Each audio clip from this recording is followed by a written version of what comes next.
Friends, welcome back to my Christ-centered story healing channel, where we combine the power of storytelling and a deep intimacy with Christ to strengthen our walk with Christ, and through visual storytelling spread our testimony of the power of Christ in our lives, so that more and more people may come to know Christ and walk in deep intimacy with Him.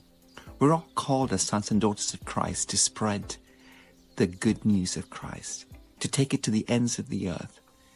And my commitment is to help you to craft your own Christ-centered story, so that you can use visual storytelling and the power of storytelling, which is 22 times more effective than any other form of communication, to speak to others about the love of Christ, the mercy of Christ, the joy of Christ in your life, so that more and more of your friends, your family, your neighbors may come to know Christ and walk with Him deeply.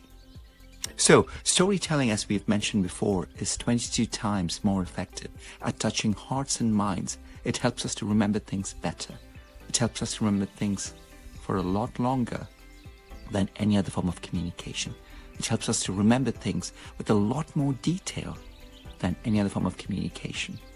So today I'll be talking about the master storyteller himself.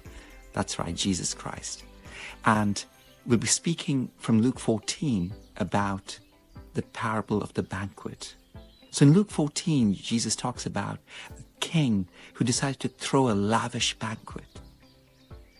Now, when I talk about a king throwing a lavish banquet, immediately your mind starts bringing up different images of lavish banquets, lots of food and drink, opulence, a huge banqueting room. That's the power of visual storytelling. Immediately your brain starts moving in that direction of creating powerful images, positive images. Your heart starts feeling excited. Am I going to be invited to this banquet?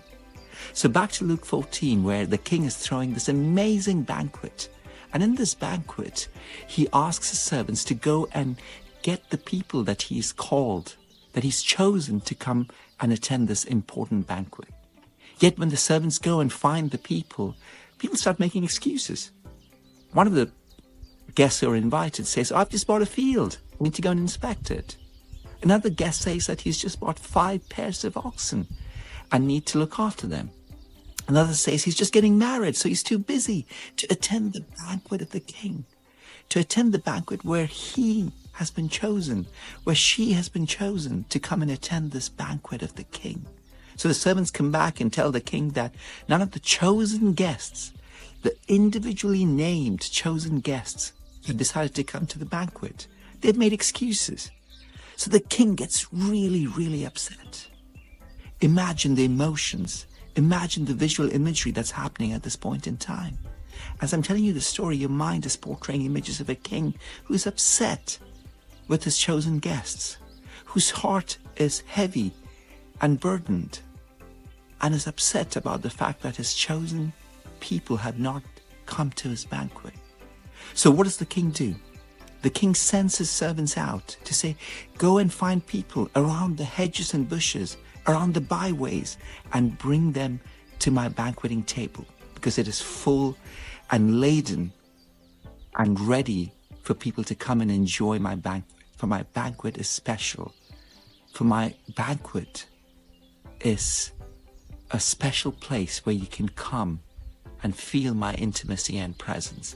That is the banquet of Jesus Christ, where He has a seat that is chosen just for you.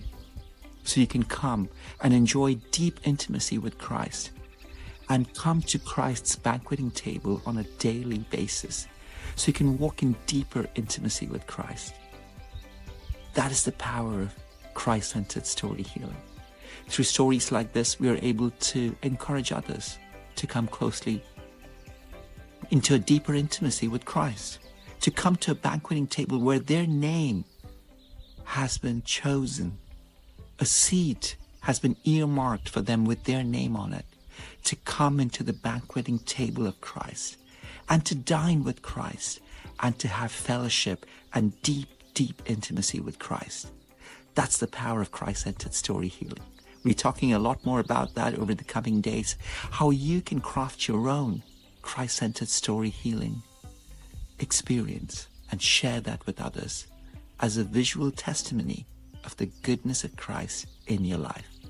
God bless and speak to you soon.